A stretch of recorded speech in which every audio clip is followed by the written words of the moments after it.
अस्सलामुअलैकुम। कैसे हैं आप सब लोग? उम्मीद करती हूँ ठीक-ठाक होंगे, खुशबाश होंगे। और आज हम आपके लिए रेसिपी लेकर आए हैं अचार गोश्त की। तो जिसके लिए हमें सबसे पहले ज़रूरत है टमाटर की।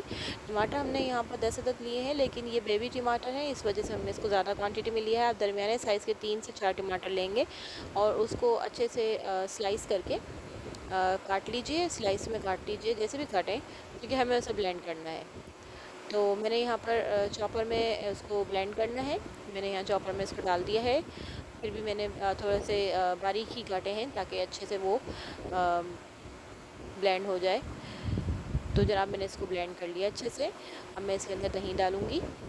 जैसे कि आपको पता है मेरे पास होममेड दही होता है, तो मैंने अपना होममेड दही इसके अंदर डाला है और तकरीबन 3 से 4 चमचे डाले हैं।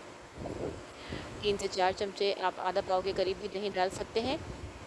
आधा पाव के करीब हम इसके अंदर दही डालेंगे और उसको टमाटर के साथ ही हम ब्लेंड कर लेंगे।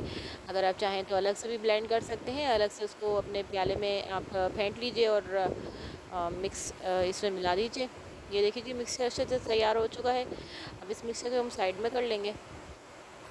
यहाँ पर हमने हरा मसाला तैयार कर लिया। हमारे पास हरी धनिया है और हरी मिर्चें हैं और गार्निशिंग के लिए। इसके अलावा मैंने आधा किलो चिकन ली है। आधा किलो चिकन को मैं यहाँ पर जो है अच्छे से मैंने साफ़ करके धो कर रखा है। एक पैन में मैंने तेल डाल दिया था।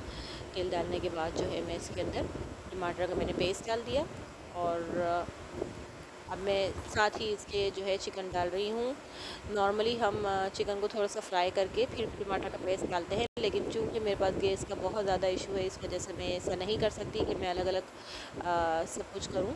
तो इस वजह से मुझे सब कंबाइन काम करना पड़ रहा है। इसको मैंने अच्छे से काफ़ी तेज़ आंच पे पका लिया था और देखिए जी फाइन सा टेक्सचर, कितना प्यारा सा कलर आया है और बहुत खूबसूरत सा जायका है, बहुत मज़ेदार जायका है, बहुत प्यारी शक्ल आई है इसकी।